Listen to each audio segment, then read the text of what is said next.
Hello students, kids garden tutorial में आप सभी का स्वागत है।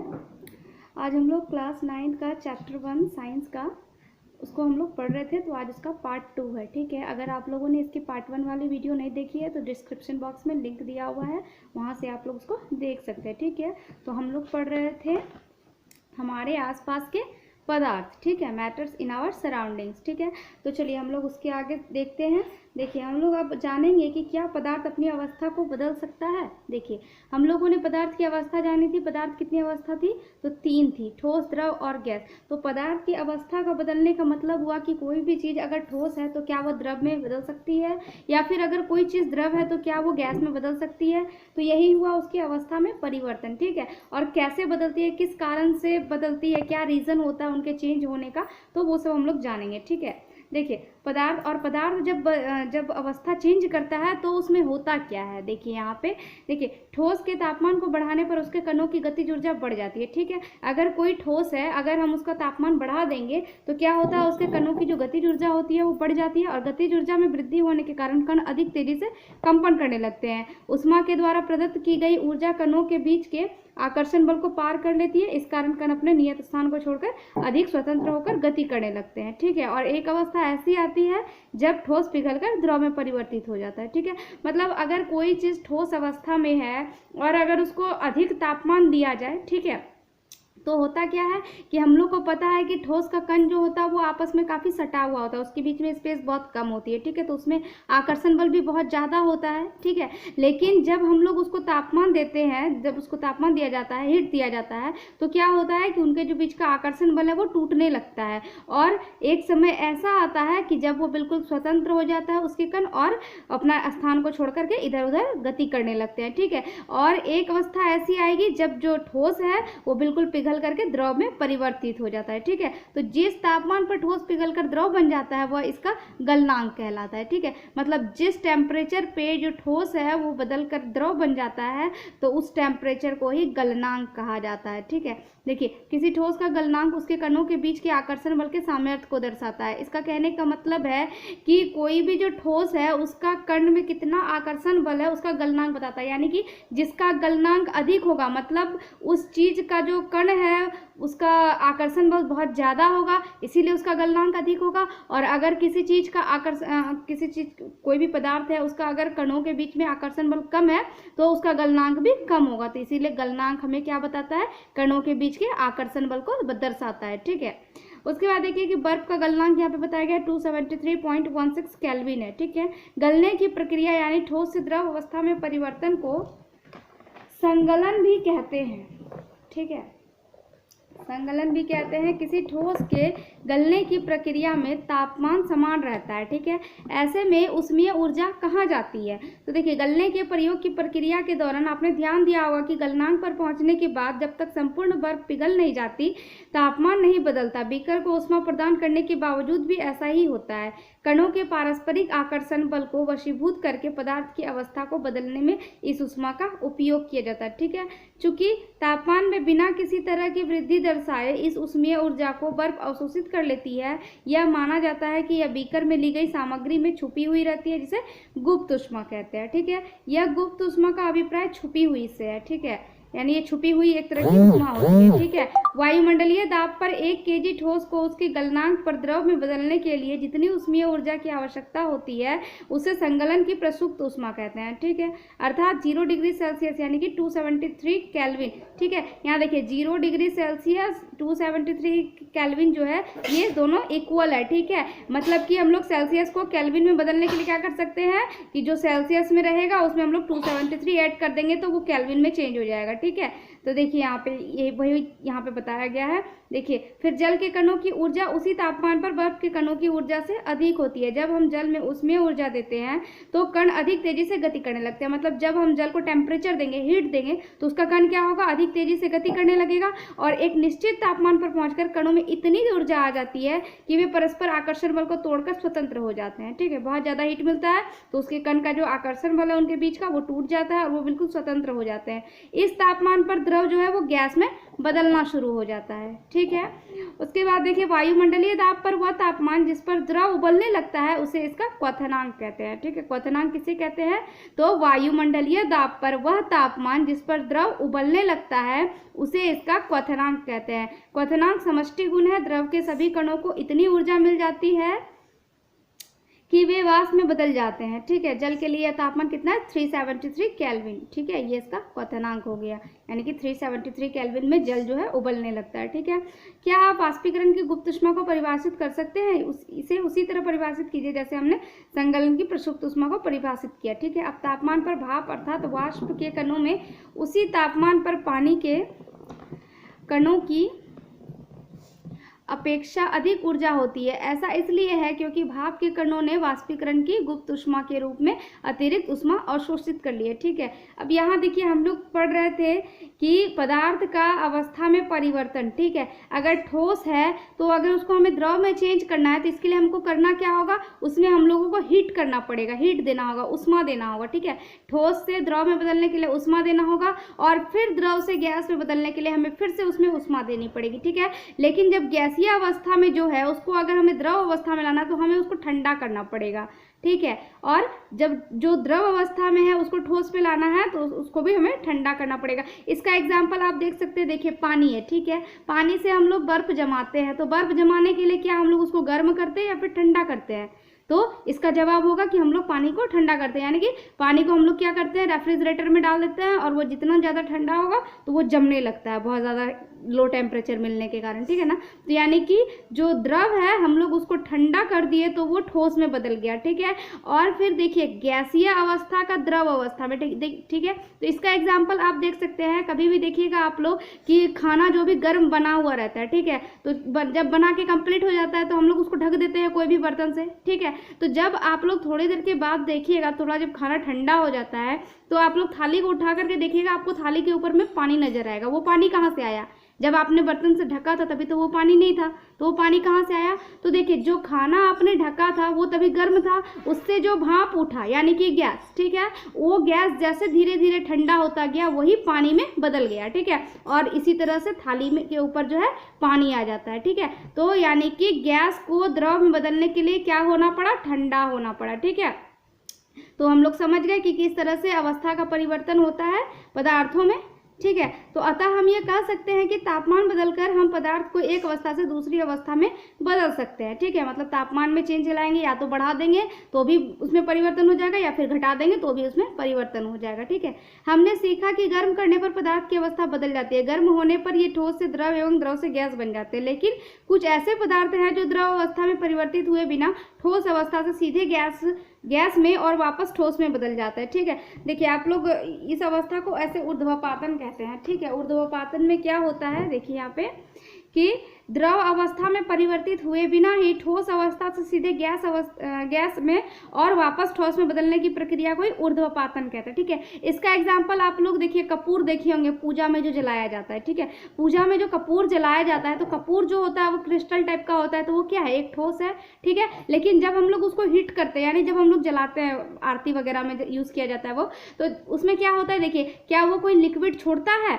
वो देखिए ठोस है, जब हम लोग उसको जला दिए वो बिना कोई लिक्विड छोड़े बिल्कुल गैसीय रूप में हो जाता है। ठीक है, तो यही ऊर्ध्वपातन कहलाता है। ठीक है, उसके बाद देखिए दाब परिवर्तन का प्रभाव। ठीक है, देखिए हम जानते हैं कि घटक कणों के बीच की दूरी में अंतर होने के कारण पदार्थों की विभिन्न अवस्थाओं में अंतर होता है। किसी सिलेंडर में भरी गैस पर दाब लगाने एवं संपीड़न करने पर क्या होगा? क्या इसके कणों के बीच की दूरी कम हो जाएगी? क्या आपको लगता है कि दाब बढ़ाने या घटाने से पदार्थ की अवस्था में परिवर्तन हो सकता है? तो देखिए दाब के बढ़ने और तापमान घटने से गैस द्रव में बदल सकती है। ठीक है, क्या आपने ठोस CO2 के बारे में सुना है? इसे उच्च दाब पर संग्रहित किया जाता है। जब वायुमंडलीय दाब का माप 1 एटमॉस्फेयर हो तो ठोस CO2 द्रव अवस्था में आए बिना सीधे गैस में परिवर्तित हो जाती है।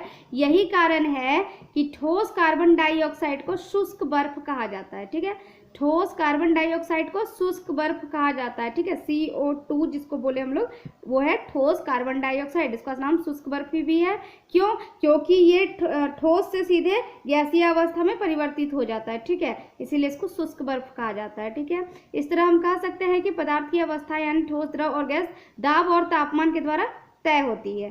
ठीक है, अब नेक्स्ट है वाष्पीकरण। वाष्पीकरण क्या है, तो देखिए पदार्थ की अवस्था बदलने के लिए क्या सदैव ऊष्मा देना या दाब बदलना आवश्यक है? क्या आपने दैनिक जीवन में आप ऐसा कोई अन्य उदाहरण ले सकते हैं जिसमें बिना क्वथनांक पर पहुंचे क्या कोई द्रव वाष्प अवस्था में बदल जाता है? जल को खुला छोड़ देने पर यह धीरे धीरे वाष्प में परिवर्तित हो जाता है। हम लोग देखते हैं, देखिएगा आप लोग भी, कि गर्मी के दिन में जब बहुत ज़्यादा गर्मी हो रहा होता है तो आप धूप में थोड़ा सा कटोरा में पानी रख दीजिएगा। ठीक है, तो क्या देखिएगा आप लोग, अगर आप लोग थोड़े टाइम के बाद फिर उस कटोरे को देखिएगा तो उसमें पानी नहीं होता है। तो पानी कहाँ चला गया?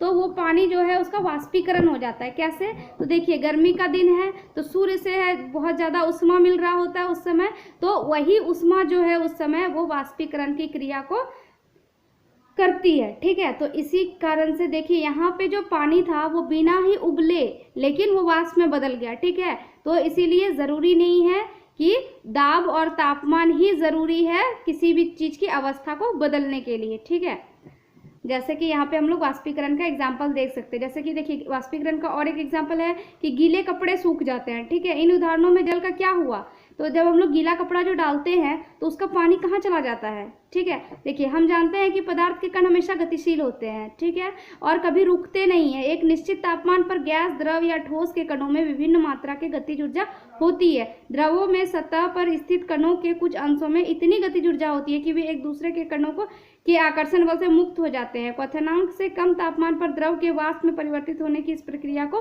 वाष्पीकरण कहते हैं। देखिए वाष्पीकरण किसे कहेंगे, तो क्वथनांक से कम तापमान। क्वथनांक का मतलब क्या था कि वह टेम्परेचर जिसमें कि जल उबलने लगता था, लेकिन यहाँ पे क्या हो रहा है कि उबल नहीं रहा है, टेम्परेचर यहाँ पे कम है तो वो तो उबलेगा नहीं। ठीक है, तो बिना उबले ही द्रव का वाष्प में परिवर्तित हो जाना ही वाष्पीकरण कहलाता है। ठीक है, तो इस तरह से हम लोग वाष्पीकरण को डिफाइन कर सकते हैं। ठीक है, अब देखिए वाष्पीकरण जो है उसको कौन कौन से कारक है जो उसको प्रभावित करते हैं। देखिए सतह क्षेत्र बढ़ने पर, अब हम ये जानते हैं कि वाष्पीकरण एक सतही प्रक्रिया है। सतही क्षेत्र बढ़ने पर वाष्पीकरण की दर भी बढ़ जाती है। ठीक है, देखिए सतही क्षेत्र बढ़ने पर वाष्पीकरण की क्रिया बढ़ जाती है। इसको समझने के लिए आप लोग मैं एग्जांपल दे रही हूँ आपको कि देखिए जब हम लोग कपड़े सुखाने के लिए डालते हैं रस्सी पे, ठीक है ना, तो हम लोग क्या करते हैं कि उसको अच्छे से फैला करके बिल्कुल डालते हैं। क्या हम लोग जैसे तैसे मचोड़ करके उसको डालते हैं? क्या नहीं। क्यों? फैला के इसलिए डालते हैं ताकि वो जल्दी सूख जाए। तो इसका अर्थ क्या हुआ, हम लोग उसको ज्यादा सतह में फैला रहे हैं, तो इसलिए यहाँ पे देखिए हम लोग क्या कर रहे हैं, सतही क्षेत्र उसका बढ़ा रहे हैं ताकि वाष्पीकरण की जो क्रिया है वो तेजी से होगी। ठीक है, तो यहाँ इसका यही उदाहरण है। ठीक है, तो यानी कि सतही क्षेत्र बढ़ने पर क्या होता है, वाष्पीकरण की दर जो है वो बढ़ जाती है। ठीक है, दूसरा है कि तापमान में वृद्धि। तापमान बढ़ने पर अधिक कणों की पर्याप्त गतिज ऊर्जा मिलती है जिससे वे वाष्पीकृत हो जाते हैं। ठीक है, इसका एग्जाम्पल हम लोग ले सकते हैं कि गर्मी के दिन में जो कपड़े हैं वो जल्दी सूख जाते हैं। ठीक है, लेकिन वहीं अगर ठंडा का दिन होता है तो कपड़े जल्दी नहीं सूखते। क्यों? क्योंकि गर्मी के दिन में टेम्परेचर बहुत ज़्यादा रहता है तो कपड़े जल्दी सूख जाते हैं, और वहीं अगर ठंडा का दिन हम लोग अगर देखते हैं तो वहाँ पर टेम्परेचर क्या होता है, कम होता है। ठीक है, तो इसलिए वहाँ पे कपड़े जल्दी नहीं सूखते। तो यहाँ पे तापमान जो है ये एक कारक यहाँ पे है जो कि वाष्पीकरण को प्रभावित करता है। ठीक है, फिर है आर्द्रता में कमी। देखिए वायु में विद्यमान जलवाष्प की मात्रा को आर्द्रता कहते हैं। ठीक है, वो वायु में जो जलवाष्प की मात्रा है उसको आर्द्रता कहते हैं, नमी जिसको कहते हैं। ठीक है, किसी निश्चित तापमान पर हमारे आसपास की वायु में एक निश्चित मात्रा में ही जलवाष्प होता है। जब वायु में जल कणों की मात्रा पहले से ही अधिक होगी तो वाष्पीकरण की दर घट जाएगी। ठीक है, यानी वायु में जब अधिक नमी होगा तो उस समय वाष्पीकरण का दर घट जाएगा। ठीक है, क्योंकि एटमॉस्फेयर उस समय मतलब कि नमी है, मतलब कि थोड़ा ठंडा रहेगा हमारा वातावरण, तो उस समय क्या होगा कि वाष्पीकरण की क्रिया बहुत धीमी पड़ जाएगी। ठीक है, उसके बाद है कि देखिए वायु की गति में वृद्धि। हम जानते हैं कि तेज वायु में कपड़े जल्दी सूख जाते हैं। ठीक है ना, घर में कहा जाता है कि नहीं तेज हवा चल रहा है तो यानी कि कपड़े भी जल्दी सूख जाएंगे। ठीक है, तो यानी यहाँ पे देखिए जो तेज हवा है वो यहाँ पे भी एक कारक का काम कर रहा है कि तेज वायु में वाष्पीकरण की क्रिया जो है बढ़ जाती है। ठीक है, वायु के तेज होने से जलवाष्प के कण वायु के साथ उड़ जाते हैं जिससे आसपास जलवाष्प की मात्रा घट जाती है। ठीक है, उसके बाद देखिए अब वाष्पीकरण के कारण शीतलता कैसे होती है, मतलब ठंडा कैसे मिलता है हम लोग को वाष्पीकरण के कारण। ठीक है, देखिए यहाँ पे खुले हुए बर्तन में रखे द्रव में निरंतर वाष्पीकरण होता रहता है। ठीक है, खुला बर्तन रखा हुआ है, उसमें हीट मिल रहा है तो वो लगातार वाष्पीकृत हो रहा है। ठीक है, अब वाष्पीकरण के दौरान कम हुई ऊर्जा को पुनः प्राप्त करने के लिए द्रव के कण अपने आसपास से ऊर्जा अवशोषित कर लेते हैं। इस तरह आसपास से ऊर्जा के अवशोषित होने के कारण शीतलता हो जाती है। ठीक है, आप लोग जो नेल पॉलिश छुटाने के लिए एक लिक्विड आता है, एसीटोन कहा जाता है उसको। ठीक है, आप लोग वो यूज किए होंगे, तो वो क्या होता है, जैसे आप लोग उसको छुइएगा, अपने हाथ पे लीजिएगा तो थोड़ा ठंडा महसूस होता है। तो ये क्यों होता है, देखिए यहाँ पे, तो जब आप एसीटोन को अपनी हथेली पर गिराते हैं तो क्या होता है, इसके कण आपकी हथेली या उसके आसपास से ऊर्जा प्राप्त कर लेते हैं और वाष्पीकृत हो जाते हैं, जिससे आपकी हथेली पर शीतलता महसूस होती है। ठीक है, उसके बाद देखिए तेज धूप वाले गर्म दिन के बाद लोग अपनी छत या खुले स्थान पर जल छिड़कते हैं, क्योंकि जल के वाष्पीकरण की गुप्त उष्मा गर्म सतह को शीतल बनाती है। ठीक है, मतलब गर्मी के दिन में क्या होता है कि अगर किसी को छत में सोना है तो क्या होता है, जमीन तो गर्म हो जाता है दोपहर में, अब रात को अब अगर सोइएगा तो जमीन तो बहुत गर्म लगेगा, तो उस कंडीशन में क्या होता है कि हम लोग उसमें पानी डाल देते हैं, तो उससे होता क्या है, जो जल है वो वाष्पीकरण की जो गुप्त उष्मा है गर्म सतह को शीतल बना देगी, जिससे कि छत का सतह जो है वो ठंडा हो जाएगा। ठीक है, तो क्या आप वाष्पीकरण के कारण शीतल होने के और उदाहरण दे सकते हैं, तो देखिए गर्मियों में हमें सूती कपड़े क्यों पहनने चाहिए, देखिए क्यों पहनते हैं हम लोग गर्मी में सूती कपड़े, तो देखिए शारीरिक प्रक्रिया के कारण गर्मियों में हमें ज़्यादा पसीना आता है। ठीक है, गर्मी है तो पसीना उस टाइम ज़्यादा निकलता है, जिससे हमें शीतलता मिलती है। जैसे कि हम जानते हैं कि वाष्पीकरण के दौरान द्रव की सतह के कण हमारे शरीर या आसपास से ऊर्जा प्राप्त करके वाष्प में बदल जाते हैं। ठीक, वाष्पीकरण की प्रसुप्त उष्मा के बराबर उष्मीय ऊर्जा हमारे शरीर से अवशोषित हो जाती है, जिससे शरीर शीतल हो जाता है। चूंकि सूती कपड़ों में जल का अवशोषण अधिक होता है, इसलिए हमारा पसीना इसमें अवशोषित होकर वायुमंडल में आसानी से वाष्पीकृत हो जाता है। ठीक है, और यही वाष्पीकरण होने के कारण ही हमें शीतलता महसूस होती है, इसलिए कहा जाता है कि गर्मी के दिन में सूती कपड़ा पहनो, क्यों, ताकि थोड़ा ठंडापन लगेगा। ठीक है, उसके बाद देखिए कि बर्फीले जल से भरे ग्लास की बाहरी सतह पर जल की बूंदें क्यों नजर आती है, मतलब अगर आप ठंडे पानी का एक बोतल फ्रिज से निकाल के थोड़े टाइम तक बाहर अगर रखिए तो आपको उसके ऊपर में थोड़ा बूंद बूंद जैसा नजर आएगा, तो वो क्यों आता है, कहाँ से आया वो बूंद। ठीक है, तो देखिए किसी बर्तन में हम बर्फीला जल रखते हैं, जल्दी ही बर्तन की बाहरी सतह पर हमें बूंदे की नजर आने लगेंगी। वायु में उपस्थित जलवाष्प की ऊर्जा ठंडे पानी के संपर्क में आकर कम हो जाती है और यह द्रव अवस्था में बदल जाती हैं, जो हमें जल की बूंदों के रूप में नजर आता है। ठीक है, तो ये सब वाष्पीकरण के कुछ उदाहरण थे। ठीक है, हम लोग देखिए यहाँ पे पहले चर्चा किए थे कि पदार्थ जो है उसकी 3 अवस्थाएं होती है, ठोस, द्रव, गैस। लेकिन देखिए अब जो वैज्ञानिक हैं वो पदार्थ की 5 अवस्था के बारे में चर्चा कर रहे हैं। ठीक है, कि पदार्थ की 5 अवस्था होती है। ठीक है, तो ठोस और द्रव और गैस तो थी ही, अब 2 कौन सी ऐड हो गई है, तो एक है देखिए आपका बोस-आइंस्टाइन कंडेंसेट। ठीक है, ये एक अवस्था है, और दूसरा है आपका प्लाज्मा। ठीक है, ये 2 अवस्था इसमें ऐड हो गई, तो अब टोटल 5 अवस्थाएं हो गई है। ठीक है, तो देखिए सबसे पहले यहाँ पे प्लाज्मा के बारे में बताया गया है। इस अवस्था में कण अत्यधिक ऊर्जा वाले और अधिक उत्तेजित होते हैं। ये कण आयनीकृत गैस के रूप में होते हैं। फ्लोरेसेंट ट्यूब और नियॉन बल्ब में प्लाज्मा होता है। नियॉन बल्ब के अंदर नियॉन गैस और फ्लोरेसेंट ट्यूब के अंदर हीलियम या कोई अन्य गैस होती है। विद्युत ऊर्जा प्रवाहित होने पर यह गैस आयनीकृत यानी आवेशित हो जाती है। आवेशित होने से ट्यूब या बल्ब के अंदर चमकीली प्लाज्मा तैयार होता है। गैस के स्वभाव के अनुसार इस प्लाज्मा में एक विशेष रंग की चमक होती है। प्लाज्मा के कारण ही सूर्य और तारों में भी चमक होती है। उच्च तापमान के कारण ही तारों में प्लाज्मा बनता है। ठीक है, यानी हाई टेम्परेचर के कारण ही प्लाज्मा बनता है तारों में। ठीक है, अब नेक्स्ट हमारा क्या ऐड हुआ है कि बोस-आइंस्टाइन कंडेंसेट। ठीक है, तो देखिए यहाँ पे सन 1920 में भारतीय भौतिक वैज्ञानिक सत्येंद्र बोस ने पदार्थ की 5वीं अवस्था के लिए कुछ गणनाएं की थी। उन गणनाओं के आधार पर अल्बर्ट आइंस्टीन ने पदार्थ की एक नई अवस्था की भविष्यवाणी की, जिसे बोस-आइंस्टाइन कंडेंसेट कहा गया। मतलब बोस और आइंस्टाइन दोनों ने मिलकर के बताया था इस अवस्था के बारे में, इसलिए इसको बोस-आइंस्टाइन कंडेंसेट कहा जाता है। ठीक है, सन 2001 में अमेरिका के एरिक ए कॉर्नेल, वुल्फगैंग कैटरले और कार्ल ई वैमन को बोस-आइंस्टाइन कंडेंसेट की अवस्था प्राप्त करने के लिए भौतिकी में नोबेल पुरस्कार से सम्मानित किया गया था। सामान्य वायु के घनत्व के 1,00,000वें भाग जितने कम घनत्व वाली गैस को बहुत ही कम तापमान पर ठंडा करने से बीईसी तैयार होता है, यानी कि बोस-आइंस्टाइन कंडेंसेट तैयार हो जाता है। ठीक है, तो ये आपका 2 और इसमें ऐड हुआ है। ठीक है, तो इसलिए ये लेसन यहाँ पे आपका फिनिश हो चुका है, ठीक है। आपको इसकी जो क्वेश्चन आंसर्स हैं वो आपको नेक्स्ट वीडियो में मिल जाएंगी, और अगर आपने पहले वीडियो को नहीं देखा है तो डिस्क्रिप्शन में लिंक दिया हुआ है, आप लोग वहाँ से देख लीजिए। और प्लीज़ वीडियो पसंद आया तो लाइक कीजिए, शेयर कीजिए एंड सब्सक्राइब कीजिए। Thank you.